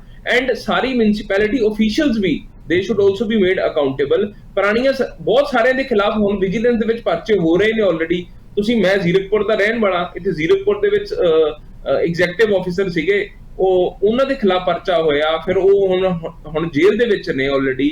ਇਸ ਤਰ੍ਹਾਂ ਦੇ ਬੜੇ ਈਓ ਅਫਸਰ ਨੇ ਜਿਨ੍ਹਾਂ ਨੇ ਨਜਾਇਜ਼ ਕੀਤਾ ਪੁਰਾਣੀਆਂ ਸਰਕਾਰਾਂ ਦੇ ਵੇਲੇ, ਨਜਾਇਜ਼ ਕਬਜ਼ੇ ਕਰਵਾਏ ਨੇ ਜ਼ਮੀਨਾਂ ਦੇ ਉੱਤੇ। ਮਤਲਬ ਇਹ ਤਾਂ ਤੁਸੀਂ ਛੱਡੋ, ਈਵਨ ਮੰਦਰਾਂ ਦੀਆਂ ਜ਼ਮੀਨਾਂ ਦੇ ਉੱਤੇ ਕਾਂਗਰਸ ਦੇ ਵੇਲੇ ਦੇ ਵਿੱਚ ਨਜਾਇਜ਼ ਕਬਜ਼ੇ ਹੋਏ ਨੇ। ਮਤਲਬ ਮੈਨੂੰ ਪਰਸਨਲੀ ਬਥੇਰੇ ਲੋਕ ਜਾਣਦੇ ਨੇ ਜਿਨ੍ਹਾਂ ਦੀਆਂ ਮੰਦਰ ਵਾਲੀ ਜ਼ਮੀਨਾਂ ਦੇ ਉੱਤੇ ਕਬਜ਼ੇ ਕਰ ਲਏ ਨੇ ਪੁਰਾਣੀਆਂ ਸਰਕਾਰਾਂ ਦੇ ਵੇਲੇ। ਉਹਨਾਂ ਵੇਲੇ ਵੀ ਕੁਝ ਹੁਣ ਮੌਕਾ ਦਿੱਤਾ ਜਾ ਰਿਹਾ, ਠੀਕ ਹੈ ਨਾ। ਇੱਕ ਟਕਰਾਵ ਨਹੀਂ ਚਾਹੁੰਦੀ ਸਾਡੀ ਸਰਕਾਰ, ਆਮ ਆਦਮੀ ਪਾਰਟੀ। ਨਹੀਂ ਠੀਕ ਹੈ, ਟਕਰਾਅ ਹੋਣਾ ਵੀ ਨਹੀਂ ਚਾਹੀਦਾ। ਮੈਂ ਅਖੀਰੀ ਇੱਕ ਮੈਂ ਦੂਜੇ ਬੁਲਾਰੇ ਵੀ ਆਏ ਹੋਏ ਉਹਨਾਂ ਕੋਲ ਵੀ ਜਾਣਾ, ਬਸ ਇੱਕੋ ਗੱਲ ਤੁਹਾਨੂੰ ਕਹੂੰਗਾ ਗਗਨਦੀਪ ਜੀ, ਬੇਨਤੀ ਕਰੂੰਗਾ, ਮੈਨੂੰ ਇਸ ਗੱਲ ਤੋਂ ਕਹਿਣ ਤੋਂ ਕੋਈ ਗੁਰੇਜ਼ ਨਹੀਂ। ਲੋਕ ਭਾਵੇਂ ਉਹਨੂੰ ਜੋ ਮਰਜ਼ੀ ਕਹੀ ਜਾਣ। ਬਹੁਤ ਸਾਰੇ ਪੰਜਾਬ ਦੇ ਵਿੱਚ ਅਜਿਹੇ ਡੇਰੇ ਨੇ ਜਿਨ੍ਹਾਂ ਨੇ ਨਜਾਇਜ਼ ਕਬਜ਼ੇ ਕੀਤੇ ਹੋਏ ਆ। ਅੱਖ ਥੋੜੀ ਜੀ ਉਧਰ ਵੀ ਮਾਰ ਲਿਓ। ਆਮ ਕਿਸਾਨਾਂ ਦੇ ਨਾਲ ਧੱਕੇ ਕੀਤੇ ਹੋਏ ਆ, ਥੋੜੀ ਜੀ ਰੌਸ਼ਨੀ ਉਧਰ ਵੀ ਜ਼ਰੂਰ ਪਾਇਓ। ਇਹ ਮੇਰੀ ਬੇਨਤੀ ਸਰਕਾਰ ਤੱਕ ਪਹੁੰਚਦੀ ਕਰਿਓ। ਖੈਰ ਸੁਖਦੇਵ ਜੀ ਹੋਣਾ ਕੋਲ ਜਾਊਂਗਾ ਕਿਉਂਕਿ ਪਹਿਰੇਦਾਰੀ ਵਾਲੀ ਡਾਂਗ ਲੋਕਾਂ ਨੇ ਇਹਨਾਂ ਦੇ ਹੱਥ ਫੜਾਈ ਹੈ। ਓਪੋਜੀਸ਼ਨ ਹੈ, ਮੇਨ ਓਪੋਜੀਸ਼ਨ ਪਾਰਟੀ ਹੈ। ਸੁਖਦੇਵ ਜੀ, ਸਰਕਾਰ ਦੀ ਨੀਤੀ ਨੀਅਤ ਇਸ ਮਾਮਲੇ ਦੇ ਵਿੱਚ ਠੀਕ ਜਾਪਦੀ ਹੈ? ਦੇਖੋ, ਪਹਿਲੀ ਗੱਲ ਤਾਂ ਧਾਲੀਵਾਲ ਸਾਹਿਬ, ਮੈਂ ਹਰ ਇੱਕ ਡਿਬੇਟ ਦੇ ਵਿੱਚ ਕਹਿਣਾ ਹੁੰਦਾ, ਹਰ ਇੱਕ ਇਸ਼ੂ ਦੇ ਉੱਤੇ ਕਹਿਣਾ ਹੁੰਦਾ, ਜੇ ਕੋਈ ਕੰਮ ਚੰਗੇ ਲਈ ਕੀਤਾ ਜਾਂਦਾ ਉਹਦੇ ਹੱਕ 'ਚ ਖੜੇ ਹੋਣਾ ਚਾਹੀਦਾ। ਉਹਦੇ ਤੇ ਅਸੀਂ ਬਰਾਬਰ ਦੇ ਪਹਿਰੇਦਾਰ ਹੋਣੇ ਚਾਹੀਦੇ ਆ। ਪਰ ਜਦੋਂ ਅਸੀਂ ਫਰਕ ਸਮਝਦੇ ਹਾਂ ਨਾ ਗੱਲਾਂ ਦਾ, ਵੀ ਆਪਾਂ ਇੱਥੇ ਕੁਝ ਕਹਿੰਦੇ ਆ, ਧਰਾਤਲ ਤੇ ਕੁਝ ਹੁੰਦਾ, ਫਿਰ ਸਵਾਲ ਉਠਾਉਣੇ ਸਾਡਾ ਫਰਜ਼ ਬਣਦਾ। ਔਰ ਇਹਨਾਂ ਦਾ ਉਹਨੂੰ ਪੋਜ਼ਿਟਿਵਲੀ ਉਹਨਾਂ ਨੂੰ ਗੱਲਾਂ ਨੂੰ ਲੈ ਕੇ ਉਹਨਾਂ ਤੇ ਇੰਪਲੀਮੈਂਟ ਕਰਨ ਦਾ ਫਰਜ਼ ਬਣਦਾ। ਇੱਥੇ ਡਿਬੇਟ ਜਿੱਤ ਕੇ ਜਾਣ ਦਾ ਫਰਜ਼ ਨਹੀਂ ਹੁੰਦਾ। ਮੈਂ ਚਾਰ ਗੱਲਾਂ ਕਹਿ ਕੇ ਡਿਬੇਟ ਜਿੱਤ ਕੇ ਜਾਣ ਦੀ ਕੋਸ਼ਿਸ਼ ਕਰਾਂ, ਕੋਈ ਦੂਜਾ ਕੋਸ਼ਿਸ਼ ਕਰੇ, ਉਹ ਜਵਾਬ ਦੇ ਕੇ ਚਲਾ ਜਾਵੇ। ਆਪਾਂ ਗੁੰਦੀ ਨੂੰ ਗਾਂਧੀ ਨੂੰ ਗੁੰਦੀ ਬਣਾਈ ਜਾਈਏ, ਉਹਦੇ ਨਾਲ ਕੋਈ ਫਰਕ ਨਹੀਂ ਪੈਂਦਾ ਹੁੰਦਾ, ਕਿਉਂਕਿ ਉਹਦੇ ਨਾਲ ਕੋਈ ਡਿਬੇਟ ਜਿੱਤ ਸਕਦੇ ਆ ਅਸੀਂ। ਠੀਕ ਆ, ਤੁਹਾਡਾ ਇੱਕ ਇਸ਼ੂ ਲੋਕਾਂ ਨੂੰ ਲੱਗੂਗਾ ਪਤਾ ਨਹੀਂ, ਤੁਸੀਂ ਰਾਹੁਲ ਗਾਂਧੀ ਨੂੰ ਗੁੰਦੀ ਕਹਿਤਾ ਤਾਂ ਪਤਾ ਨਹੀਂ ਕੀ ਹੋ ਜਾਊਗਾ। ਰਾਹੁਲ ਗਾਂਧੀ ਨੂੰ ਗੁੰਦੀ ਕਹਿ ਦੋ, ਕੁਝ ਕਹਿ ਦੋ, ਰਾਹੁਲ ਗਾਂਧੀ ਨੇ ਰਾਹੁਲ ਗਾਂਧੀ ਵੀ ਰਹਿਣਾ। ਠੀਕ ਹੈ ਨਾ। ਇਸ ਕਰਕੇ ਮੇਰਾ ਮਤਲਬ ਇਹ ਹੈ, ਜਿਵੇਂ ਅਸੀਂ ਪਿਛਲੇ ਸਮੇਂ ਦੇ ਵਿੱਚ ਦੇਖਿਆ, ਪਹਿਲਾਂ ਤਾਂ ਅਸੀਂ ਕਬਜ਼ੇ ਸ਼ੁਰੂ ਕਰਤੇ, ਫਟਾਫਟ ਅਸੀਂ ਬਲਡੋਜ਼ਰ ਲੈ ਕੇ ਚਲੇ ਗਏ, ਹੁਣ ਅਸੀਂ ਟਾਈਮ ਦੇਣ ਲੱਗ ਗਏ। ਮੈਨੂੰ ਤਾਂ ਪਹਿਲਾਂ ਇਹ ਪਾਲਿਸੀ ਨਹੀਂ ਸਮਝ ਆਈ, ਜਦੋਂ ਸਰਕਾਰ ਆਈ ਉਦੋਂ ਬੜੀ ਕਾਹਲੀ 'ਚ ਸੀ, ਉਹ ਤਾਂ ਬਲਡੋਜ਼ਰ ਲੈ ਕੇ ਚਲੇ ਗਏ, ਟੱਕ ਲਾਉਣ ਲੱਗ ਗਏ ਵੀ ਆਹ ਟੱਕ ਅਸੀਂ 1500 ਏਕੜ ਦਾ ਹੱਕ 'ਚ ਕਰ ਲਿਆ। ਅਗਲੇ ਦਿਨ ਹਾਈ ਕੋਰਟ 'ਚੋਂ ਸਟੇ ਹੋ ਗਈ। ਅਸੀਂ ਕਹੀ ਤਾਂ ਜਾਂਦੇ ਆ ਵੀ ਜਿਹੜਾ ਉਹ ਜਿਹੜਾ ਚੰਡੀਗੜ੍ਹ ਦੀ ਪੈਰੀਫੈਰੀ ਦੇ ਵਿੱਚ ਅਸੀਂ 2200 ਕਿੱਲਾ ਜਿਹੜੇ 9400 ਵਿੱਚ ਗਿਣਦੇ ਨੇ, ਉਹ ਛੜਾ ਕੇ ਤੁਰ ਗਿਆ ਹਾਈ ਕੋਰਟ ਤੋਂ ਬੰਦਾ, ਉਹਨੂੰ ਸਟੇ ਮਿਲ ਗਈ। ਹਜੇ ਤੱਕ ਉਹਦੀ ਸਟੇ ਚੱਲਦੀ ਹੈ। ਏਦਾਂ ਹੀ ਆਪਣਾ ਫਤਿਹਗੜ੍ਹ ਡਿਸਟ੍ਰਿਕਟ ਹੈ, ਉੱਥੋਂ 700 ਕੁਛ ਕਿੱਲਾ ਅਸੀਂ ਲਿਆ, ਉਹ ਚੋਂ 650 ਪੌਣੇ 700 ਚੋਂ ਜਾ ਕੇ ਸਟੇ ਹੋ ਗਈ। ਮੇਰੇ ਕਹਿਣ ਦਾ ਮਤਲਬ ਹੈ ਬਸ ਇੱਕ ਫੋਟੋ ਆਪਸ ਵਾਸਤੇ, ਉਹਦੇ ਵਾਸਤੇ ਨਾ ਕਰੀਏ। ਚੰਗੀ ਗੱਲ ਹੈ ਉਹ ਛੜਾਈਏ। ਔਰ ਮੈਂ ਤਾਂ ਇੱਕ ਗੱਲ ਨਵੀਂ ਅੱਜ ਆਈ ਹੈ ਜਿਹੜੀ ਡੋਮੇਨ ਦੇ ਵਿੱਚ, ਜਿਹੜੀ ਕਿ ਸਾਡੇ ਆਮ ਆਦਮੀ ਪਾਰਟੀ ਦੇ ਬੁਲਾਰਾ ਸਾਹਿਬ ਨੇ ਕਹੀ ਆ, ਮਿਊਨਿਸਪੈਲਿਟੀਆਂ ਦੀ। ਮੇਰੇ ਖਿਆਲ 'ਚ ਮਿਊਨਿਸਪੈਲਿਟੀਆਂ ਵੱਲ ਤਾਂ ਹਜੇ ਝਾਕੇ ਵੀ ਨਹੀਂ, ਝਾਕਣਾ ਚਾਹੀਦਾ। ਮਿਊਨਿਸਪੈਲਿਟੀ ਦੇ ਵਿੱਚ ਤਾਂ ਜੇ ਤੁਸੀਂ ਇਹ ਜਾਣਗੇ, ਮੈਂ ਤਾਂ ਇੱਕ ਗੱਲ ਕਹਿਣਾ, ਚਾਹੇ ਉਹ ਸਾਡੀ ਸਰਕਾਰ ਸੀ ਚਾਹੇ ਕਿਸੇ ਹੋਰ ਦੀ ਸਰਕਾਰ ਸੀ, ਉਹਦੇ ਵੱਡੇ ਕਬਜ਼ੇ ਤਾਂ ਤੁਹਾਨੂੰ ਨਹੀਂ ਮਿਲਣੇ, ਪਰ ਛੋਟੇ ਕਬਜ਼ੇ ਜਿਹੜੇ ਨੇ ਨਾ, ਜਿੰਨੀਆਂ ਵੀ ਕਲੋਨੀਆਂ ਉਹਨੇ ਸਰਕਾਰੀ ਨੇ ਚਾਹੇ ਦੂਜੀਆਂ ਨੇ, ਸਾਰੀਆਂ ਗ੍ਰੀਨ ਜਿਹੜੀ ਬੈਲਟ ਹੈ ਉਹਦੇ ਉੱਤੇ ਸਭ ਨੇ ਕੰਸਟਰਕਸ਼ਨ ਕੀਤੀ ਵੀ ਹੈ। ਉਹ ਸਭ ਤੋਂ ਪਹਿਲਾਂ ਉੱਥੋਂ ਦਾ ਜਿਹੜਾ ਮਿਊਨਿਸਪਲ ਕਾਉਂਸਲਰ ਜਿੱਦਾਂ, ਚਾਹੇ ਉਹ ਕਾਂਗਰਸ ਦਾ ਹੀ ਹੋਵੇ, ਉਹ ਕਬਜ਼ਾ ਕਰਦਾ, ਬਾਕੀ ਦਾ ਬਾਅਦ ਚ ਕਰਦਾ। ਮੈਨੂੰ ਇਹ ਕਹਿਣ ਕੋਈ ਚੀਜ਼ ਨਹੀਂ ਹੈਗੀ, ਪਰ ਉਹ ਛੁਡਾ ਲੈਣ। ਮੈਂ ਨਾ ਇੱਕ ਗੱਲ ਅੱਜ ਫੇਰ ਉੱਥੇ ਦੁਹਰਾਊਂਗਾ, ਮੈਂ ਇੱਥੇ ਇਹਨਾਂ ਦੇ ਬੜੇ ਸੀਨੀਅਰ ਸਪੋਕਸਮੈਨ, ਉਹ ਨਾਂ ਨਹੀਂ ਲੈਣਾ, ਮੈਂ ਉਹਨਾਂ ਨੂੰ ਇੱਕ ਗੱਲ ਕਹੀ ਸੀ ਉਸ ਟਾਈਮ ਵੀ, ਇੱਕ ਗੱਲ ਇਹਨਾਂ ਨੇ ਬੜੇ ਵੱਡੇ ਪੱਧਰ ਤੇ ਉਛਾਲੀ ਸੀ, ਜਦ ਕਿ ਉਹਨੂੰ ਸਰਕਾਰੀ ਡੋਮੇਨ ਦੇ ਵਿੱਚ ਜਾਂ ਉਹਦੇ ਉੱਤੇ ਸਭ ਤੋਂ ਪਹਿਲਾਂ ਪੱਤਰ ਸਾਡੇ ਉਸ ਟਾਈਮ ਦੇ ਐਗਰੀਕਲਚਰ ਮਿਨਿਸਟਰ ਨੇ ਲਿਖਿਆ ਸੀਗਾ। ਉਹ ਜਿਹੜੀਆਂ ਸਾਡੀਆਂ ਮਸ਼ੀਨਾਂ ਨੇ, ਚਾਹੇ ਉਹ ਜਿਹੜੀਆਂ ਕਿ ਪਰਾਲੀ ਦੇ ਸੰਭਾਲ ਵਾਲੀਆਂ, ਉਹ ਕਹਿੰਦੇ ਸੀ ਵੀ ਜੀ 250 ਕਰੋੜ ਦਾ ਸਕੈਂਡਲ ਹੋ ਗਿਆ, ਉਹ 200 ਸਵਾ 200 ਮਸ਼ੀਨ ਲੱਭਦੀ ਨਹੀਂ। ਮੈਂ ਉਸ ਟਾਈਮ ਇਹਨਾਂ ਨੂੰ ਇੱਥੇ ਬੈਠ ਕੇ ਕਿਹਾ ਮੈਂ ਐਕਸ਼ਨ ਲੈ ਲਿਓ, ਲਿਆ ਨਹੀਂ ਜਾਣਾ, ਉਹ ਨਹੀਂ ਲਿਆ। ਹੁਣ ਉਹ ਇਹਨਾਂ ਨੇ ਇੱਕ ਫਾਈਨਾਂਸ ਦੀ ਕਮੇਟੀ ਬਣਾ ਕੇ ਉਹਨੂੰ ਕਹਿਤਾ ਵੀ ਉਹ ਸਾਰਾ ਕੁਝ ਸਹੀ ਹੈ, ਉਹ ਕੁਝ ਗਲਤ ਨਹੀਂ ਹੋਇਆ। ਔਰ ਜਦ ਕਿ ਉਹ ਗਲਤ ਹੈ, ਮੈਂ ਹੁਣ ਵੀ ਕਹਿਣਾ ਉਹ ਗਲਤ ਹੈ, ਪਰ ਇਹਨਾਂ ਨੇ ਉਸ ਨੂੰ ਢੱਕ ਦਿੱਤਾ। ਉਹਦਾ ਕਾਰਨ ਕੁਝ ਹੋਰ ਨੇ। ਮੈਂ ਉਦੋਂ ਕਿਹਾ ਸੀਗਾ, ਮੈਂ ਕਿਹਾ ਇਹ ਐਗਰੀਕਲਚਰ ਮੰਤਰੀ ਮਹਿਕਮਾ ਕੈਪਟਨ ਅਮਰਿੰਦਰ ਕੌਰ ਸਿੰਘ ਸੀਗਾ, ਇਹ ਉਹਦੇ ਟਾਈਮ ਦਾ, ਕਰ ਲਿਓ ਇੱਥੇ ਕੰਮ, ਹੋਣਾ ਨਹੀਂ, ਉਹ ਹੋਇਆ ਵੀ ਨਹੀਂ, ਹੋਣਾ ਵੀ ਨਹੀਂ। ਮੈਂ ਅੱਜ ਵੀ ਫੇਰ ਕਹਿਣਾ, ਚਾਹੇ ਇੱਥੇ ਬੁਲਾਰਾ ਸਾਹਿਬ ਕਹਿ ਕੇ ਚਲੇ ਜਾਣਗੇ ਵੀ ਕਰਾਂਗੇ, ਨਹੀਂ ਹੋਣਾ। ਇਸ ਕਰਕੇ ਇੱਛਾ ਸ਼ਕਤੀ ਅਸੀਂ ਸਾਰਿਆਂ ਦੇ ਉੱਤੇ ਦਿਖਾਈਏ। ਔਰ ਦੂਜੀ ਗੱਲ ਜਿਹੜੀ ਮੈਂ ਸੀਐਮ ਸਾਹਿਬ ਨੇ ਕਹੀ, ਨਹੀਂ ਮੈਂ ਉਸ ਗੱਲ ਨੂੰ ਇਹ ਕਹਿਣਾ ਜਿਹੜੀ ਉਹਨਾਂ ਨੇ ਕਹੀ ਆ ਸੁਖ ਵਿਲਾਸ ਦੀ, ਉਹ ਪਹਿਲਾਂ ਵੀ ਉਹਨੂੰ ਸਕੂਲ ਬਣਾਉਣਾ ਚਾਹੁੰਦੇ ਸੀ। ਮੈਂ ਕਹਿੰਦਾ ਚੰਗੀ ਗੱਲ ਹੈ। ਇਹ ਇੱਕ ਗੱਲ ਮੈਂ ਉਹਨਾਂ ਦੀ ਨਾਲ ਇਸ ਗੱਲ ਸਹਿਮਤ ਨਹੀਂ ਵੀ ਕੈਬਨਿਟ ਨੇ ਪਾਸ ਕੀਤਾ, ਪਰ ਕੈਬਨਿਟ ਨੇ ਬੰਦ ਕੀਤਾ। ਫੋਰੈਸਟ ਦੀ ਜ਼ਮੀਨ ਡੀ ਨੋਟੀਫਾਈ ਕਰਾਉਣ ਵਾਸਤੇ ਇੱਕ ਪ੍ਰੋਸੀਜਰ ਹੈ, ਜੇ ਉਹਨਾਂ ਨੇ ਇਸ ਤਰੀਕੇ ਕੀਤਾ ਫਿਰ ਬਿਲਕੁਲ ਗਲਤ ਹੈ। ਉਹਨੂੰ ਤਾਂ ਕੋਈ ਇੱਕ ਨੋਟਿਸ ਦੇ ਕੇ ਜਿਹੜਾ ਹੈਗਾ, ਚਾਹੇ ਉਹ ਜਿਵੇਂ ਢਾਲੀਵਾਲ ਸਾਹਿਬ ਕਹਿੰਦੇ ਆ ਕਮਰਿਆਂ ਨੂੰ ਕਿਰਾਏ ਤੇ ਦੇਣ, ਉਹਨੂੰ ਗੈਸਟ ਹਾਊਸ ਬਣਾਉਣ, ਉਹਨੂੰ ਸਕੂਲ ਬਣਾਉਣ, ਚੰਗੀ ਗੱਲ ਹੈ। ਠੀਕ ਹੈ। ਸੁਰਿੰਦਰ ਜੀ, ਜਿਸ ਤਰੀਕੇ ਨਾਲ ਸਰਕਾਰ ਇਹ ਕੰਮ ਕਰਨ ਲੱਗੀ ਹੋਈ ਹੈ, ਔਰ ਗਰੇਵਾਲ ਸਾਹਿਬ ਵੀ ਕਹਿ ਰਹੇ ਸੀਗੇ ਕਿ ਜੇਕਰ ਇਹ ਯੂਪੀ ਵਾਲੇ ਮੁੱਖ ਮੰਤਰੀ ਯੋਗੀ ਹੋਰਾਂ ਦੀ ਤਰਜ਼ ਤੇ ਹੋਵੇ ਤੇ ਜ਼ਿਆਦਾ ਬਿਹਤਰ ਹੋਵੇਗਾ, ਉਹ ਕਿਹੜੀ ਤਰਜ਼ ਹੈ? ਦੇਖੋ ਨਵਜੋਤ ਸਿੰਘ ਧਾਲੀਵਾਲ ਜੀ, ਪਹਿਲੀ ਗੱਲ ਤਾਂ ਜਿਹੜਾ ਸਮਾਜ ਦੇ ਵਿੱਚ ਇਹ ਤਾਣਾ ਬਾਣਾ ਇਹਨਾਂ ਨੇ ਬਣਾ ਲਿਆ ਕਿ ਜਿਵੇਂ ਸੁਖਦੇਵ ਜੀ ਕਹਿ ਰਹੇ ਸੀ ਕਿ ਆਉਂਦੇ ਬਲਡੋਜ਼ਰ ਚਲਾਤਾ, ਤੇ ਬੜੇ ਖਦਸ਼ੇ ਜ਼ਾਹਿਰ ਹੋਏ ਆ ਕਿ ਕਿਤੇ ਥਾਂ ਥਾਂ ਦੇ ਉੱਤੇ ਲਤੀਫਪੁਰੇ ਨਾ ਬਣ ਜਾਣ। ਹੁਣ ਜਿਹੜਾ 70 ਸਾਲਾਂ ਦਾ ਇੱਕ ਤੈਅ ਦਰ ਤੈਅ ਸਿਸਟਮ ਚੱਲਿਆ, ਜਦੋਂ ਲੋਕ ਉਜਾੜਾ ਕਰਕੇ ਇੱਥੇ ਆਉਂਦੇ ਨੇ ਤੇ ਉਜਾੜੇ ਤੋਂ ਬਾਅਦ ਇਹਨਾਂ ਨੂੰ ਆਪਣੀ ਸਰਵਾਈਵਲ ਦੇ ਵਾਸਤੇ ਜ਼ਮੀਨਾਂ ਮਿਲਦੀਆਂ ਨੇ, ਤਾਂ ਮੈਂ ਇਹ ਗੱਲ ਜ਼ਰੂਰ ਕਹਿਣਾ ਚਾਹੂੰਗੀ ਕਿ ਧਾਲੀਵਾਲ ਸਾਹਿਬ ਨੂੰ ਜਿਹੜੀਆਂ ਪੱਗਾਂ ਸਾਡੇ ਸਰਦਾਰਾਂ ਦੇ ਸਿਰ ਤੇ ਸੌਂਦੀਆਂ ਸੀ ਤੇ ਬਾਅਦ ਦੇ ਵਿੱਚ ਉਹ ਕਰਜ਼ੇ ਦੇ ਕਰਕੇ ਉਹਨਾਂ ਦੇ ਗਲਾਂ ਦੇ ਫਾਹੇ ਬਣ ਗਏ, ਤਾਂ ਇਹ ਜਿਹੜੇ ਛੋਟੇ ਬੇਜ਼ਮੀਨੇ ਲੋਕ ਸਨ, ਜਿਹੜੇ ਸਾਡੇ ਕਿਸਾਨ ਨੇ, ਔਰ ਇਹਨਾਂ ਦੇ ਕੋਲ ਇਹੀ 1-1, 2-2, 3-3 ਕਿੱਲੇ ਨੇ, ਉਹਨਾਂ ਨੂੰ ਸਰਵਾਈਵ ਕਰਨ ਵਾਸਤੇ, ਉਹਨਾਂ ਦੇ ਘਰ ਦਾ ਰੋਟੀ ਪਾਣੀ ਪਕਾਉਣ ਵਾਸਤੇ, ਔਰ ਉਹ ਜਿਹੜੇ ਉਹਨਾਂ ਨੇ ਛੋਟੇ-ਛੋਟੇ ਕਰਜ਼ੇ ਵੀ ਲਏ ਹੋਏ ਨੇ ਉਹਨਾਂ ਨੂੰ ਮੇਨਟੇਨ ਕਰਨ ਦੇ ਵਾਸਤੇ। ਤੋ ਜਿਹੜੀ ਗੱਲ ਆਉਂਦੀ ਆ ਕਿ ਇਹ ਜਿਹੜਾ ਸਫਾਇਆ ਵਾ, ਘੱਟੋ ਘੱਟ ਇਹਨਾਂ ਨੂੰ ਆਪਣੇ ਘਰ ਤੋਂ ਸ਼ੁਰੂਆਤ ਕਰਨੀ ਚਾਹੀਦੀ ਆ। ਮੈਂ ਬਿਲਕੁਲ ਇੱਥੇ ਗੱਲ ਖੁੱਲ ਕੇ ਕਹੂੰਗੀ ਕਿ ਸੰਤ ਸੀਚੇਵਾਲ ਹੋਰਾਂ ਦਾ ਜਿਹੜਾ ਸਾਰੇ ਦਾ ਸਾਰਾ ਕਪੂਰਥਲੇ ਦੇ ਵਿੱਚ ਉਹਨਾਂ ਨੇ ਸੁਲਤਾਨਪੁਰ ਲੋਧੀ ਜਿਹੜਾ ਡੇਰਾ ਬਣਾਇਆ ਵਾ, ਉਹ ਸਾਰੇ ਦਾ ਸਾਰਾ ਸ਼ਾਇਦ ਜੇ ਮੈਂ ਗਲਤ ਨਹੀਂ ਆ ਤੇ ਨਹਿਰੀ ਦੀ ਜੰਗਲਾਤ ਮਹਿਕਮੇ ਦੀ ਜ਼ਮੀਨ ਦੇ ਉੱਤੇ ਆ। ਹੁਣ ਇਹ ਚੀਜ਼ ਜਿਹੜੀ ਆ, ਇਹ ਚੀਜ਼ ਸਾਰਿਆਂ ਦੇ ਲਈ ਬਰਾਬਰ ਲਾਗੂ ਹੁੰਦੀ ਆ, ਪਰ ਜੇ ਉਹ ਬਰਾਬਰ ਲਾਗੂ ਹੁੰਦੀ ਆ ਤਾਂ ਫਿਰ ਜਿਹੜੇ ਲਤੀਫਪੁਰੇ ਦੀ ਘਟਨਾਵਾਂ ਨੇ ਜਿਹੜੀਆਂ, ਉਹਨਾਂ ਨੂੰ ਵੀ ਧਿਆਨ ਦੇ ਵਿੱਚ ਰੱਖ ਕੇ ਗੱਲ ਕਰਨੀ ਚਾਹੀਦੀ ਆ ਸਾਨੂੰ। ਬਾਕੀ ਇਹ ਸਵਾਗਤ ਹੈ ਕਿ ਜਿਹੜੇ ਬਹੁਤ ਵੱਡੇ ਨੈਕਸਸ ਨੇ ਜਿਨ੍ਹਾਂ ਲੋਕਾਂ ਨੇ ਜੇ ਅਸੀਂ ਇਹ ਕਹਿ ਲਈਏ ਕਿ ਜਦੋਂ ਆਪਾਂ ਦੇਖਦੇ ਹਾਂ ਕਿ ਕਈਆਂ ਦੀਆਂ ਜ਼ਮੀਨਾਂ ਤਾਂ ਇਸ ਤਰ੍ਹਾਂ ਦੀਆਂ ਨੇ ਕਿ ਦੂਰ ਤੱਕ ਅਗਰ ਅਸੀਂ ਨਜ਼ਰ ਮਾਰੀਏ ਤਾਂ ਕਿੱਲਿਆਂ ਦੇ ਕਿੱਲੇ ਉਹ ਇੱਕ ਹੀ ਬੰਦੇ ਦੀ ਜ਼ਮੀਨ ਆ, ਉਹਦੇ ਵਿੱਚ ਕਿੰਨੇ ਸਾਰੇ ਇਹੋ ਜਿਹੀ ਸ਼ਾਮਲਾਤੀ ਧਿਰਾਂ ਵੀ ਹੋਣਗੀਆਂ ਜਿਹਦੇ ਵਿੱਚ ਉਹ ਜ਼ਮੀਨਾਂ ਵਿਛੀਆਂ ਹੋਈਆਂ ਨੇ ਤੇ ਕਿਤੇ ਦੂਸਰੇ ਪਾਸੇ ਉਹਨਾਂ ਜ਼ਮੀਨਾਂ ਦਾ ਕਿਨਾਰਾ ਵੀ ਨਹੀਂ ਦਿਖਦਾ। ਔਰ ਫਿਰ ਉੱਥੇ ਕੀ ਹੁੰਦਾ ਹੈ, ਜਿਹੜੀ ਬਿਜਲੀ ਫ੍ਰੀ ਜਾਂਦੀ ਆ, ਫਿਰ ਉਹ ਏਕੜਾਂ ਦੀਆਂ ਏਕੜ ਜ਼ਮੀਨਾਂ ਜਿਹੜੀਆਂ ਨੇ ਉਹਨਾਂ ਲੋਕਾਂ ਨੂੰ ਬਿਜਲੀ ਫ੍ਰੀ ਜਾਂਦੀਆਂ ਨੇ, ਜਿਹੜੀਆਂ ਕਿ ਉਹ ਸ਼ਾਮਲਾਤੀ ਜ਼ਮੀਨਾਂ ਦੀਆਂ ਹੀ ਜਿਹੜੀਆਂ ਉਹ ਧਿਰਾਂ ਹੁੰਦੀਆਂ ਨੇ। ਤਾਂ ਇਹ ਚੀਜ਼ ਜਿਹੜੀ ਕਾਰਵਾਈ ਆ ਉਹ ਅੱਛੀ ਕਾਰਵਾਈ ਆ, ਲੇਕਿਨ ਇਹ ਚੀਜ਼ ਨੂੰ ਧਿਆਨ 'ਚ ਰੱਖਣ ਦੀ ਲੋੜ ਆ ਕਿ ਬਹੁਤ ਸਾਰੇ ਬੇਜ਼ਮੀਨ ਨੇ ਸਾਡੇ ਕਿਸਾਨ ਨੇ ਜਿਹੜੇ ਲੋਕ ਧਿਆਨ ਦੇ ਵਿੱਚ ਰੱਖਣ ਦੀ ਲੋੜ ਆ ਕਿ ਕਿਤੇ ਕਣਕ ਦੇ ਨਾਲ ਘੁਣਵੀਂ ਨਾ ਪਿਸਦਾ ਹੋਵੇ, ਠੀਕ ਹੈ ਨਾ। ਤਾਂ ਇਹਨਾਂ ਦੇ ਅਲਟੀਮੇਟਮ ਦੇ ਹਿਸਾਬ ਦੇ ਨਾਲ ਬਹੁਤ ਸਾਰੇ ਕੰਮ ਇਹੋ ਜਿਹੇ ਨੇ ਜਿਹੜੇ ਅਲਟੀਮੇਟਮ ਦੇ ਉੱਤੇ ਕਰਨ ਵਾਲੇ ਨੇ। ਤੁਸੀਂ ਦੇਖੋ ਸਾਡਾ ਪਾਣੀ ਖਤਮ ਹੋ ਗਿਆ, ਸਾਡਾ ਅਲਟੀਮੇਟਮ ਤੇ ਦੇਣ ਵਾਲਾ ਸੀ ਕਿ ਝੋਨਾ ਕੋਈ ਨਾ ਲਾਵੇ, ਜਿਹੜਾ ਕੋਈ ਝੋਨਾ ਲਾਏਗਾ ਉਹਨੂੰ ਅਲਟੀਮੇਟਮ ਦਿੱਤਾ ਜਾਵੇ ਤਾਂ ਕਿ ਸਾਡੇ ਡਾਰਕ ਜ਼ੋਨ ਹੋ ਗਏ ਨੇ, ਲੇਕਿਨ ਅਸੀਂ ਉਧਰ ਧਿਆਨ ਨਹੀਂ ਦਿੰਦੇ। ਦੂਸਰੇ ਪਾਸੇ ਇਹ ਆ ਕਿ ਕਿੰਨਾ ਪਾਣੀ ਜਿਹੜਾ ਵਾ ਉਹ ਪੰਜਾਬ ਦੀ ਜ਼ਮੀਨ ਤੋਂ ਦੂਸਰੇ ਸੂਬਿਆਂ ਨੂੰ ਜਾਂਦਾ ਵਾ, ਜਦੋਂ ਜਾਂ ਉਹ ਪਾਕਿਸਤਾਨ ਵੱਲ ਨੂੰ ਜਾ ਰਿਹਾ ਵਾ ਉਹ ਪਾਣੀ ਜਿਹੜਾ ਉਹ ਪਾਣੀ ਸਾਡੇ ਇੱਥੇ ਪੰਜਾਬ ਦੀ ਕਲਟੀਵੇਸ਼ਨ ਦੇ ਵਿੱਚ ਜਾਂ ਇਰੀਗੇਸ਼ਨ ਦੇ ਵਿੱਚ ਵਰਤ ਕੇ ਬਾਕੀ ਰਹਿੰਦਾ ਪਾਣੀ ਜਿਹੜਾ ਵਾ ਉਸ ਦੀ ਜਮਾ ਜਾਂ ਘਟਾਓ ਕੀਤੀ ਜਾਵੇ। ਅਲਟੀਮੇਟਮ ਤਾਂ ਉਹਨਾਂ ਗੱਲਾਂ ਦੇ ਉੱਤੇ ਦੇਣ ਵਾਲੇ ਨੇ। ਸਾਡਾ ਫੂਡ ਸਿਕਿਉਰਿਟੀ ਐਕਟ ਜਿਹੜਾ ਵਾ, ਫੂਡ ਸੇਫਟੀ ਐਕਟ, ਲੋਕ ਕਿੰਨਾ ਗੰਦਮੰਦ ਖਾ ਕੇ ਮਰ ਰਹੇ ਨੇ, ਸਾਡੀਆਂ ਜ਼ਮੀਨਾਂ ਦੇ ਉੱਤੇ ਕਿੰਨੇ ਜ਼ਿਆਦਾ ਜਿਹੜੇ ਉਹ ਜ਼ਹਿਰਾਂ ਨੇ ਉਹ ਪੈਂਦੀਆਂ ਪਈਆਂ ਨੇ। ਅਲਟੀਮੇਟਮ ਤਾਂ ਉਹਨਾਂ ਜ਼ਹਿਰਾਂ ਨੂੰ ਦੇਣ ਵਾਲਾ ਸੀਗਾ। ਸਾਡੇ ਕਿੰਨੇ ਲੋਕ ਜਿਹੜੇ ਨੇ ਉਹ ਅੱਜ ਜੇਕਰ ਅਸੀਂ ਜ਼ਮੀਨਾਂ ਕੱਟੀਆਂ ਨੇ, ਹੈ ਨਾ, ਫਸਲਾਂ ਕੱਟੀਆਂ ਨੇ, ਲੋਕ ਅੱਗ ਲਾਉਂਦੇ ਪਏ ਨੇ, ਪੇੜਾਂ ਨੂੰ ਵੀ ਅੱਗ ਲੱਗਦੀ ਪਈ ਆ, ਕਿੰਨੇ ਸਾਰੇ ਅਸੀਂ ਦਰਖਤ ਜਿਹੜੇ ਨੇ ਉਹ ਸਾੜਦੇ ਪਏ ਆ। ਅਲਟੀਮੇਟਮ ਤਾਂ ਇਹੋ ਜਿਹੀਆਂ ਥਾਵਾਂ ਤੇ ਦੇਣ ਵਾਲਾ ਸੀ। ਬਾਕੀ ਅਗਰ ਅਸੀਂ ਲਤੀਫਪੁਰਾ ਬਣਾਉਣ ਦੇ ਵਿੱਚ ਖੁਸ਼ੀ ਮਹਿਸੂਸ ਕਰਦੇ ਆ ਜਾਂ ਕਹਿੰਦੇ ਆ ਕਿ ਅਸੀਂ ਕਬਜ਼ਾਧਾਰੀ ਉਹ ਲੋਕ ਜਿਹੜੇ ਛੋਟੇ ਬੇਜ਼ਮੀਨੇ ਲੋਕ ਸੀ ਜਿਹੜੇ ਕਰਜ਼ੇ ਨਾਲ ਆਲਰੇਡੀ ਫਾਹੇ ਦੇ ਕੇ ਸਾਡਾ ਫਾਹੇ ਲੈ ਕੇ ਸਾਡਾ ਕਿਸਾਨ ਮਰਦਾ ਪਿਆ ਸੀ, ਜਦੋਂ ਉਜਾੜੇ ਕੇ ਆਏ ਨੇ ਇਹ ਲੋਕ, ਔਰ ਇਹਨਾਂ ਨੂੰ ਅਗਰ ਜ਼ਮੀਨਾਂ ਸਰਕਾਰਾਂ ਨੇ ਦਿੱਤੀਆਂ ਨੇ ਤੇ ਉਹਨਾਂ ਐਕਟ ਦੇ ਵੱਲ ਧਿਆਨ ਦੇਣਾ ਬਹੁਤ ਜ਼ਰੂਰੀ ਆ ਕਿ ਕਿਹੜੇ ਐਕਟ ਦੇ ਤਹਿਤ ਜ਼ਮੀਨਾਂ ਇਹਨਾਂ ਲੋਕਾਂ ਨੂੰ ਦਿੱਤੀਆਂ ਗਈਆਂ ਸੀ।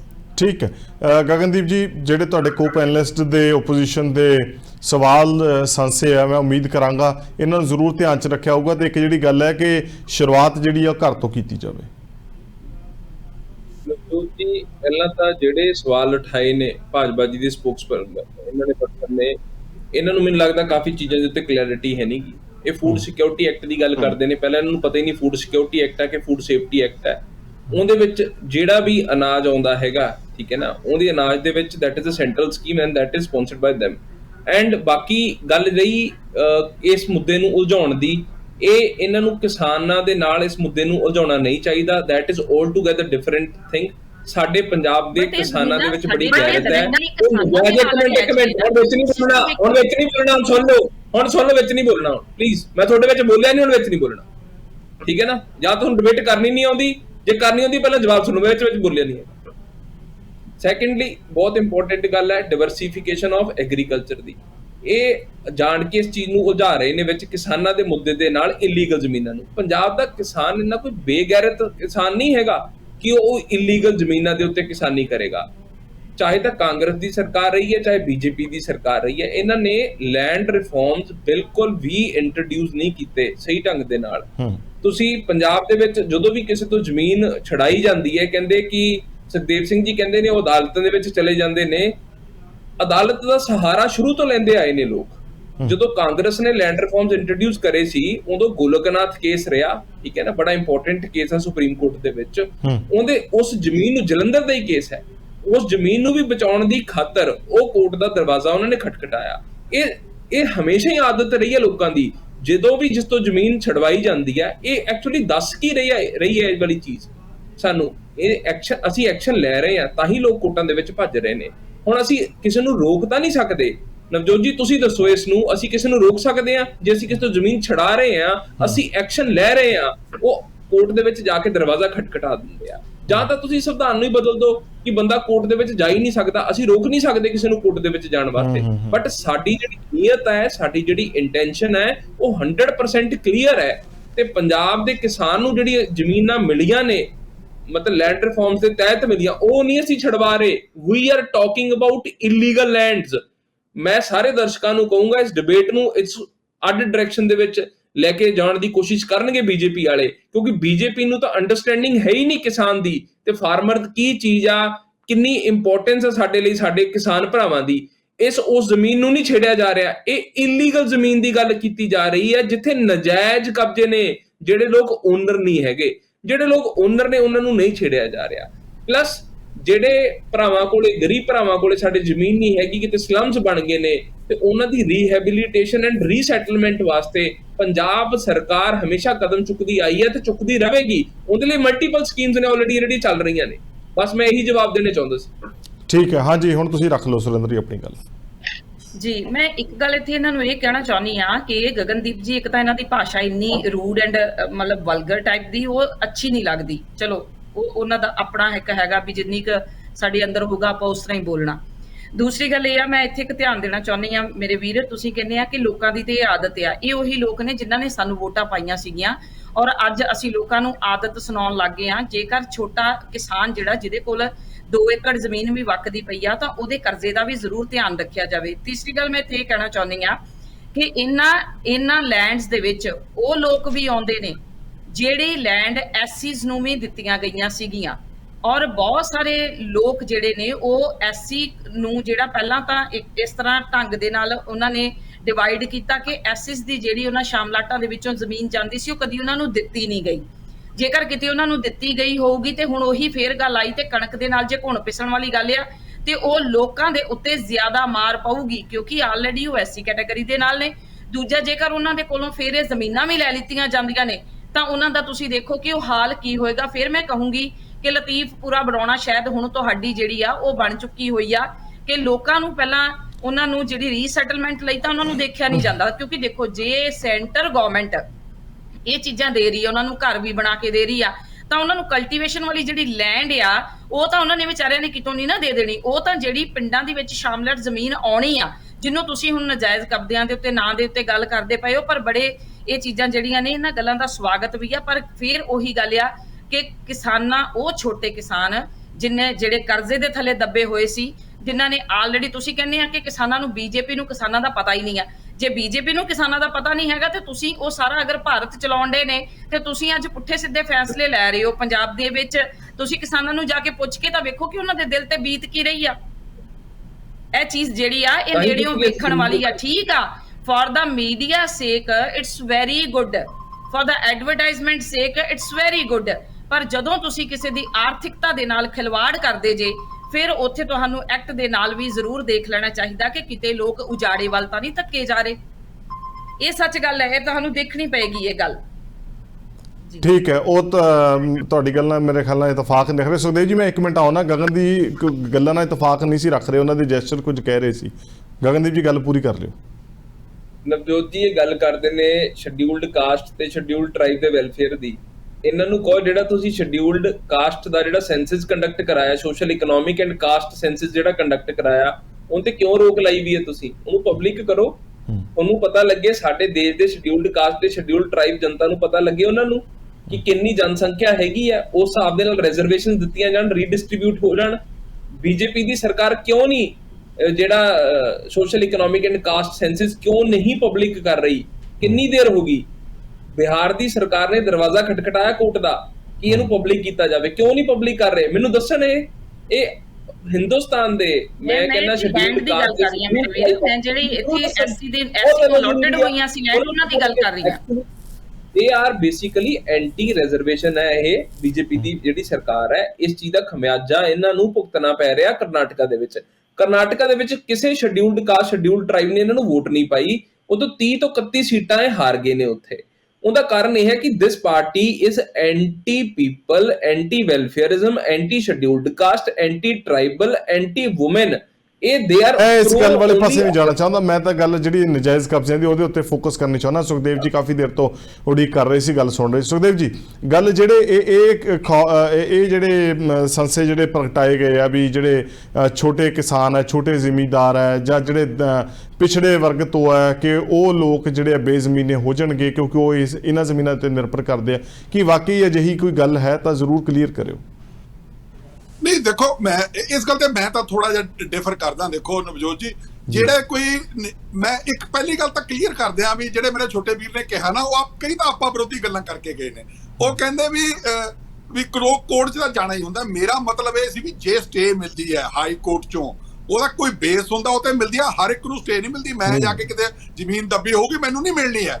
ਦੂਜੀ ਗੱਲ, ਇਹ ਕਹਿੰਦੇ ਲੈਂਡ ਰਿਫਾਰਮ ਪਹਿਲਾਂ ਕਹਿੰਦੇ ਕਿਸੇ ਨੇ ਕੀਤੇ ਹੀ ਨਹੀਂ, ਫਿਰ ਕਹਿੰਦੇ ਜਿਨ੍ਹਾਂ ਨੂੰ ਲੈਂਡ ਰਿਫਾਰਮ 'ਚ ਜ਼ਮੀਨਾਂ ਮਿਲੀਆਂ ਨੇ, ਮੀਨਸ ਮੈਂ ਇਹ ਤਾਂ ਇਹਨਾਂ ਦੀ ਗੱਲ ਨਾਲ ਸਹਿਮਤ ਹੋ ਸਕਦਾ ਹੈ ਛੋਟੇ ਵੀਰ ਦੀ ਨਾਲ ਵੀ ਲੈਂਡ ਰਿਫਾਰਮ 'ਚ ਕਿਤੇ ਨਾ ਕਿਤੇ ਨੁਕਸ ਰਿਹਾ ਆਊਗਾ ਲਾਗੂ ਕਰਨ 'ਚ, ਮੈਂ ਤਾਂ ਮੰਨ ਸਕਦਾ। ਪਰ ਇਹ ਤਾਂ ਕਹਿੰਦੇ ਲੈਂਡ ਰਿਫਾਰਮ ਕਿਸੇ ਨੇ ਕੀਤੇ ਹੀ ਨਹੀਂ ਹੁਣ ਤੱਕ। ਤੇ ਜੇ ਕਹਿੰਦੇ ਅਸੀਂ ਇਹ ਜਿਹੜੇ ਹੁਣ ਅਸੀਂ ਕਰ ਰਹੇ ਆ, ਫਿਰ ਕਹਿੰਦੇ ਲੈਂਡ ਰਿਫਾਰਮ 'ਚ ਜਿਹਨਾਂ ਨੂੰ ਆਈਆਂ ਹੋਈਆਂ ਉਹਦੇ ਜਿਹੜੇ ਆਪਾਂ ਵਿਰੋਧੀ ਗੱਲ ਹੈ। ਤੀਜੀ ਗੱਲ ਜਿਹੜੀ ਤੁਸੀਂ ਗੱਲ ਕਹੀ ਨਾ, ਮੈਂ ਤੇ ਥੋੜਾ ਜਿਹਾ ਫਰਕ ਰੱਖਦਾ ਵੀ ਜਿਹੜੀਆਂ ਬੇਜ਼ਮੀਨਿਆਂ ਨੂੰ ਜ਼ਮੀਨਾਂ ਨੇ ਨਾ, ਜਿਹੜੀਆਂ ਪੰਚਾਇਤ ਦਿੰਦੀ ਹੈ, ਉਹਦੇ ਵਿੱਚ ਬਕਾਇਦਾ ਤੌਰ ਦੇ ਉੱਤੇ ਬਣਿਆ ਹੋਇਆ ਵੀ ਸ਼ਡਿਊਲਡ ਕਾਸਟ ਨੂੰ ਕਿੰਨੇ ਰਕਬੇ ਆ ਹੋਰ ਆ। ਹਾਂ, ਉਹਦੇ ਵਿੱਚ ਮੈਨੂੰ ਇੱਥੇ ਇਹ ਕਹਿਣ ਕੋਈ ਝਿਜਕ ਨਹੀਂ ਵੀ ਜਿਹੜੀ ਸਾਡੇ ਸ਼ਡਿਊਲਡ ਕਾਸਟ ਭਾਈਚਾਰੇ ਦੀਆਂ ਜ਼ਮੀਨਾਂ ਨੇ, ਉਹ ਤੇ ਕਰਾਤਾ ਅਸੀਂ ਖੜਾ ਕਰਕੇ ਨਾ ਐਸੀ ਭਾਈਚਾਰੇ ਦਾ ਬੰਦਾ ਲੈ ਕੋਈ ਹੋਰ ਜਾਂਦਾ। ਇਹ ਹੁੰਦਾ ਇਕੱਲੇ ਤੇ ਅਸੀਂ ਫਿਰ ਵੀ ਐਸੀ ਭਾਈਚਾਰੇ ਦੇ ਨਾਂ ਤੇ ਆ, ਪਰ ਲੈ ਕੋਈ ਹੋਰ ਜਾਂਦਾ। ਉਹ ਰੋਕਣਾ ਚਾਹੀਦਾ।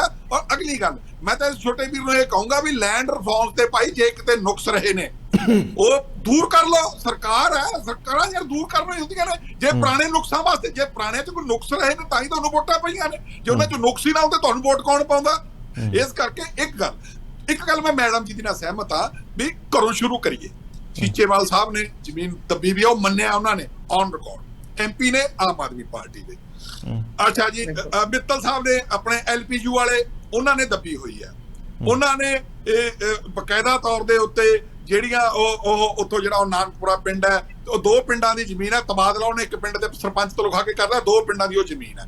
ਉਹ ਜਿਹੜੀ ਆ ਕਰੋੜਾਂ ਰੁਪਏ ਦੀ ਪ੍ਰਾਪਰਟੀ ਆ, ਇਹਨਾਂ ਦੇ ਐਮਪੀ ਨੇ ਉਹ ਤੋਂ ਇਹਨਾਂ ਨੂੰ ਛੁਡਾਉਣੀ ਚਾਹੀਦੀ ਹੈ ਸਭ ਤੋਂ ਪਹਿਲ ਦੇ ਆਧਾਰ ਦੇ ਉੱਤੇ। ਉਹ ਕਰੋੜਾਂ ਰੁਪਏ ਦੀ ਜ਼ਮੀਨ ਹੈ। ਇਸ ਕਰਕੇ ਅਸੀਂ ਬਿਲਕੁਲ ਇਹ ਗੱਲ ਦੇ ਵਿੱਚ ਨਾ ਪਈਏ ਵੀ ਇਹਦੀਆਂ ਉਹ ਕਰੀਏ, ਦੂਜੀਆਂ ਛੱਡੀਏ। ਔਰ ਮੈਂ ਅਗਰ ਇਹ ਤੇ ਇੱਕ ਗੱਲ ਦਾ ਵਾਅਦਾ ਕਰ ਦਿੰਦਾ, ਇਹ ਜੀ ਕੋਈ ਗੱਲ ਨਹੀਂ, ਗਰੀਬਾਂ ਦਾ ਹੱਕ ਸੋਚਦੇ ਰਹੇ ਆ। ਅਸੀਂ 5500 ਏਕੜ ਜ਼ਮੀਨ ਅਲਾਟ ਕਰਕੇ ਗਏ ਸੀ, ਉਹ ਕੋਰਟ ਕੇਸ ਵੀ ਚਲਿਆ ਗਿਆ ਸੀ, ਉਹ ਸੁਪਰੀਮ ਕੋਰਟ 'ਚ ਉਹ ਬੰਦੇ ਕੇਸ ਵੀ ਜਿੱਤ ਗਏ।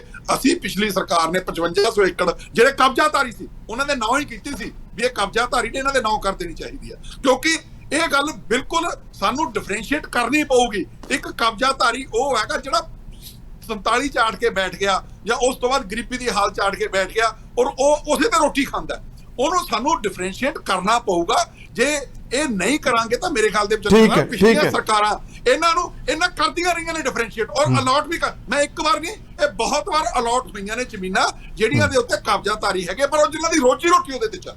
ਠੀਕ ਹੈ ਗਗਨ ਜੀ, ਅਖੀਰ ਦੇ ਵਿੱਚ ਮੈਂ ਇੱਕ ਗੱਲ ਜ਼ਰੂਰ ਜਾਣਨੀ ਚਾਹੂੰਗਾ ਤੁਹਾਡੇ ਤੋਂ ਕਿ ਇਹ ਸ਼ੁਰੂਆਤ ਆਪਣਿਆਂ ਤੋਂ ਹੋਵੇਗੀ, ਆਪਣਿਆਂ ਦੇ ਉੱਤੇ ਜਿਹੜੇ ਇਲਜ਼ਾਮ ਲੱਗ ਰਹੇ ਆ ਔਰ ਜਿਵੇਂ ਸੁਖਦੇਵ ਜੀ ਨੇ ਕਿਹਾ ਕਿ ਉਹਨਾਂ ਨੇ ਸੀਚੇਵਾਲ ਸਾਹਿਬ ਨੇ ਮੰਨਿਆ ਤੱਕ ਵੀ ਹੈਗਾ ਕਿ ਉਹਨਾਂ ਤੋਂ ਵੀ ਇਹ ਕਬਜ਼ੇ ਹਟਵਾਏ ਜਾਣਗੇ? ਨਵਜੋਤ ਜੀ, ਜਿਹੜਾ ਮੈਟਰ ਹੈ ਸਬਜੂਡੀਸ ਹੈਗਾ, ਆਪਾਂ ਉਸ ਮੈਟਰ ਦੇ ਉੱਤੇ ਨਾ ਬੋਲੀਏ ਤਾਂ ਜ਼ਿਆਦਾ ਬੈਟਰ ਹੈ। ਲਾਜ਼ ਜਿਹੜੇ ਵੀ ਆਮ ਆਦਮੀ ਪਾਰਟੀ ਦੀ ਸਰਕਾਰ ਬਣਾਉਂਦੀ ਹੈ ਉਹ ਰੂਲ ਆਫ ਲਾਅ ਦੇ ਮਾਪਦੰਡ ਦੇ ਹਿਸਾਬ ਦੇ ਨਾਲ ਬਣਾਏ ਜਾਂਦੇ ਨੇ। ਐਂਡ ਰੂਲ ਆਫ ਲਾਅ ਇਹੀ ਕਹਿੰਦਾ ਹੈ ਸਭ ਦੇ ਲਈ ਸੁਪਰੀਮੇਸੀ ਆਫ ਲਾਅ ਰਹੇਗਾ, ਇਕੁਐਲਿਟੀ ਬਿਫੋਰ ਲਾਅ ਰਹੇਗਾ। ਐਂਡ ਜੋ ਵੀ ਜੁਡੀਸ਼ਰੀ ਉਸ ਨੂੰ ਇੰਟਰਪ੍ਰੀਟ ਕਰੇਗੀ ਉਹਨਾਂ ਲਾਜ਼ ਨੂੰ, ਉਸ ਦੇ ਹਿਸਾਬ ਦੇ ਨਾਲ ਉਹ ਲਾਜ਼ ਇੰਪਲੀਮੈਂਟ ਕੀਤੇ ਜਾਣਗੇ। ਤੇ ਜਿਹੜੇ ਵੀ ਇਹ ਲਾਜ਼ ਨੇ ਸਭ ਦੇ ਵਾਸਤੇ ਇਕੁਅਲ ਹੈ। ਕਿਸੇ ਨੂੰ ਜ਼ੀਰੋ ਟੋਲਰੈਂਸ ਦੀ ਪਾਲਿਸੀ ਹੈ, ਚਾਹੇ ਕੋਈ ਆਮ ਆਦਮੀ ਪਾਰਟੀ ਦਾ ਵਰਕਰ ਹੋਵੇ, ਕੋਈ ਚਾਹੇ ਆਮ ਆਦਮੀ ਪਾਰਟੀ ਦਾ ਐਮਪੀ ਹੋਵੇ ਤੇ ਚਾਹੇ ਕੋਈ ਐਮਐਲਏ ਹੋਵੇ। ਜੋ ਵੀ ਕੋਈ ਗਲਤ ਕਰੂਗਾ ਉਹਦੇ ਖਿਲਾਫ ਕਾਰਵਾਈ ਜ਼ਰੂਰ ਹੋਊਗੀ। ਜਿਨ੍ਹਾਂ ਨੇ ਵੀ ਕਿਸੇ ਨੇ ਵੀ ਇਲੀਗਲ ਆਕੂਪੇਸ਼ਨ, ਚਲੋ ਮਤਲਬ ਕਹਿਣ ਤੋਂ ਭਾਵ ਵੀ ਕਾਰਵਾਈ ਹੋਏਗੀ, ਪਰ ਵਿਰੋਧੀ ਕਹਿ ਰਹੇ ਆ ਵੀ ਕਾਰਵਾਈ ਜਿਹੜੀ ਹੈ ਉਹ ਆਪਣੇ ਘਰ ਤੋਂ ਸ਼ੁਰੂ ਕੀਤੀ ਜਾਵੇ ਔਰ ਕਿਸੇ ਨਾਲ ਗਲਤ ਨਾ ਹੋਵੇ ਔਰ ਕਿਸੇ ਨਾਲ ਧੱਕਾ ਨਾ ਹੋਵੇ, ਹਰ ਕਿਸੇ ਨੂੰ ਆਪਣਾ ਅਧਿਕਾਰ ਮਿਲੇ। ਉਹਨਾਂ ਸਾਰਿਆਂ ਦਾ ਤੁਹਾਡੇ ਤੱਕ, ਸਰਕਾਰ ਤੱਕ ਇਸ ਡਿਬੇਟ ਦੇ ਜ਼ਰੀਏ ਇੱਕ ਮੈਸੇਜ ਹੈ। ਤੁਸੀਂ ਸਮਾਂ ਕੱਢਿਆ, ਇਸ ਚਰਚਾ ਦੇ ਵਿੱਚ ਆਏ, ਤੁਹਾਡਾ ਸਭ ਦਾ ਬਹੁਤ ਬਹੁਤ ਧੰਨਵਾਦ। ਸਤਿ ਸ਼੍ਰੀ ਅਕਾਲ ਜੀ। ਦੀ ਸਪੋਕਸਮੈਨ ਡਿਬੇਟ 'ਚ ਅੱਜ ਦੇ ਲਈ ਇੰਨਾ ਹੀ। ਭਲਕੇ ਕਿਸੇ ਹੋਰ ਵਿਸ਼ੇ ਨਾਲ ਰੂਬਰੂ ਹੋਵਾਂਗੇ। ਉਦੋਂ ਤੱਕ ਨਵਜੋਤ ਸਿੰਘ ਢਾਲੀਵਾਲ ਨੂੰ ਦਿਓ ਇਜਾਜ਼ਤ। ਸਤਿ ਸ਼੍ਰੀ ਅਕਾਲ।